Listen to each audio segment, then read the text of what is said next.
Yeah, hi. It's me, Sundara Rami Reddy from RCP Technologies. And rupee రోజు రోజుకి drop అవుతూనే ఉందండి. And latest drop అయితే అది ₹80 ఫర్ డాలర్కి. అండ్ వరల్డ్ వైడ్గా ఈ కరెన్సీ డిప్రిషియేషన్ జరుగుతూనే ఉన్నాయి. ఏ కంట్రీలో అయినా సరే డాలర్ ర్యాపిడ్గా స్ట్రాంగ్ అవటం అనేది ఇది మేజర్ రీజన్ అనమాట.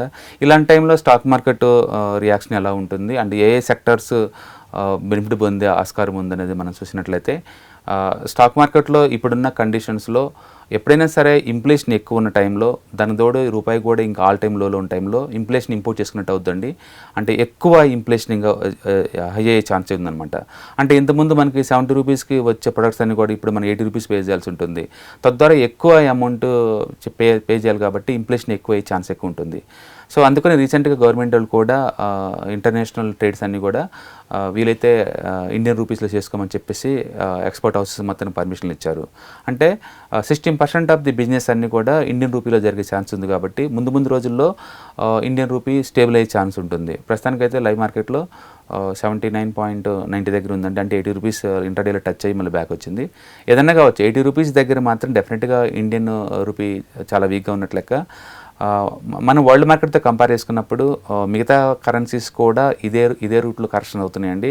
ఇంకా చెప్పాలంటే మిగతా కంట్రీస్తో పోల్చుకుంటే ఇండియన్ రూపీయే కాతుకుత్తు స్ట్రాంగ్ ఉందని చెప్పుకోవచ్చు. ఓకే, సో ఏదన్నా కావచ్చు ఈ ఇండియన్ రూపీతో ఆల్ టైమ్ లోలో ఉన్నా సరే మనకి ఎక్స్పోర్ట్ ఎకానమీకి మామూలు టైంలో అయితే బెనిఫిట్ ఉండాలండి. కానీ ఈసారి డేటా అలా చూపించడం లేదు. ఎందుకంటే అమెరికా అనేది వరల్డ్ లీడింగ్ ఇంపోర్ట్ కంట్రీ అది. అంటే వాళ్ళు ఆల్మోస్ట్ 33 crore పాపులేషన్ ఉన్న అమెరికా వరల్డ్లోని one of the biggest imported country అనమాట. ఆ కంట్రీ ప్రతి ప్రొడక్ట్స్ వేరే కంట్రీస్ నుంచి ఇంపోర్ట్ చేసుకుంటూ ఉంటుంది.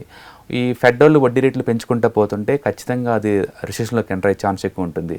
రిసెషన్లోకి ఎంటర్ అవుతున్నప్పుడు ఆటోమేటిక్గా డిమాండ్ ఎక్కడ తగ్గుతుందండి. ఆ డిమాండ్ తగ్గటం ద్వారా ఎక్స్పోర్ట్స్ వాళ్ళకి కూడా అంత బెనిఫిట్ ఏం జరగదు.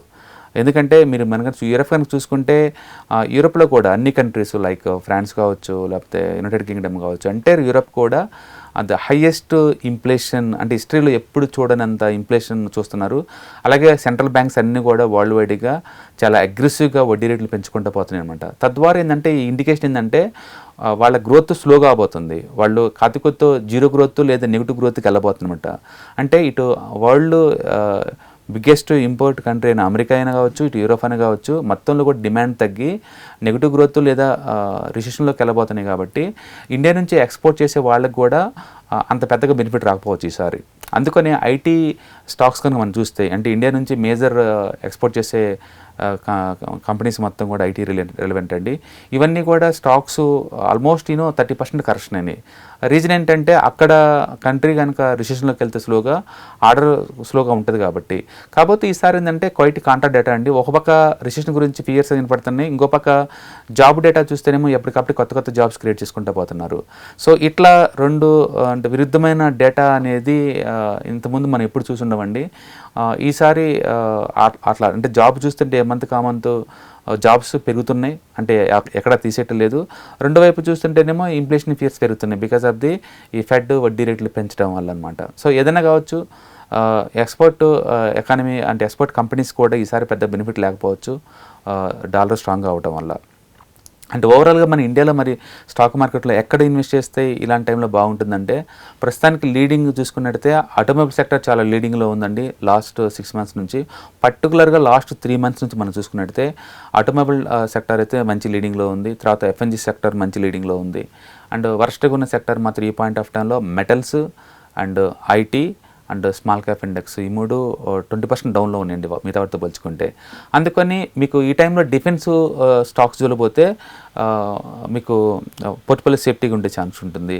అందుకని బెటర్ సజెషన్ ఏంటంటే మీరు ఎఫ్ఎన్జీసీ కానీ లేకపోతే ఫార్మా కానీ తీసుకున్నట్లయితే ఎంతకంత ఈ వరల్డ్ ఎకానమీ ఎంత షేక్ అయినా సరే అవి లోకల్ కన్జంప్షన్ కాబట్టి ఇండియాలో 140 crore పాపులేషన్కి సరిపడా ఈ కంపెనీస్ గ్రోత్ ఉంటుంది కాబట్టి మనం వాటి మీద ఫోకస్ చేసుకోవచ్చు. ఇప్పుడే మీరు చూసినట్టయితే దాబర్ కావచ్చు, హిందుస్థాన్ లివర్ కావచ్చు, ఐటీసీ కావచ్చు, almost all FMCG stocks are leading అండి. చార్ట్ చాలా బులిష్గా ఉన్నాయి. అందుకని మీ మనీని ఎఫ్ఎన్జీసీ వాటికి పార్క్ చేసుకోవటమే బెటర్ అనమాట. అమెరికన్ రిసెషన్లోకి వెళ్ళిందా లేదా, లేకపోతే యూరోప్ వెళ్ళిందా కాదని కాదు, కానీ మీ దగ్గర ప్రాపర్ ఫైనాన్షియల్ ప్లానింగ్ కనుక ఉంటే కనుక డిస్కౌంట్లో వచ్చినప్పుడు ఈ ఫార్మా లేదా ఎఫ్ఎన్జీ స్టాక్స్ని మంచి ప్రైస్లో కొనడం ద్వారా లాంగ్ టర్మ్ వెల్త్ క్రియేట్ చేసుకోవచ్చు. ఓకే, సో ఇప్పుడున్న మార్కెట్ కండిషన్స్లో better to stick with local consumption theme తోటి అండ్ పర్టికులర్గా ఫార్మా అండ్ ఎఫ్ఎన్జీసీ లాంటి కౌంటర్లో చేసుకున్నట్టయితే మనకు పాజిటివ్ రిజల్ట్స్ వచ్చే ఛాన్స్ ఎక్కువ ఉందన్నమాట. ఎందుకంటే డాలరు ఎంత స్ట్రాంగ్ అవుతున్నా సరే కరెక్షన్స్ ఏం ఆగటం లేదండి ఐటీ సెక్టర్లో. సో ఐటీ అనేది ఈ టైం ఇంకా నెక్స్ట్ 6 months నుంచి 1 year పట్టే ఛాన్స్ ఉందని పెడుతున్నారు. మన క్లియర్ పిక్చర్ రావాలంటే ఇంతవరకు ఇంకా ఎర్నింగ్స్ డౌన్గ్రేడ్ అవ్వలేదు కాబట్టి మనం ఆ డౌన్గ్రేడ్ అయ్యేంత వరకు వెయిట్ చేయడం బెటర్. రీసెంట్గా టీసీఎస్ రిజల్ట్ వచ్చినా సరే క్వార్టర్లీ గ్రోత్ -4లో ఉండి ఇయర్లీ గ్రోత్ కూడా జస్ట్ 5% ఉందండి. ఆ 5% దగ్గర ఇది చాలా ఎక్కువ పీ అనమాట. కాబట్టి కాంట్రా ఇన్వెస్ట్మెంట్ చేసేవాళ్ళు 30% డిస్కౌంట్లో ఉంది కాబట్టి ఐటీని కన్సిడర్ చేసుకోవచ్చు. అండ్ మీడియం టర్మ్లో ఈవెన్ మీరు అవాయిడ్ చేసినా సరే మీరు పోగొట్టుకున్నది ఏం లేదు. So better to focus FMCG and automobile stocks ఈ పాయింట్ ఆఫ్ టైంలో. తద్వారా ఏంటంటే మనకి పోర్ట్ఫోలియో సేఫ్టీగా ఉంటుంది. Okay, thank you.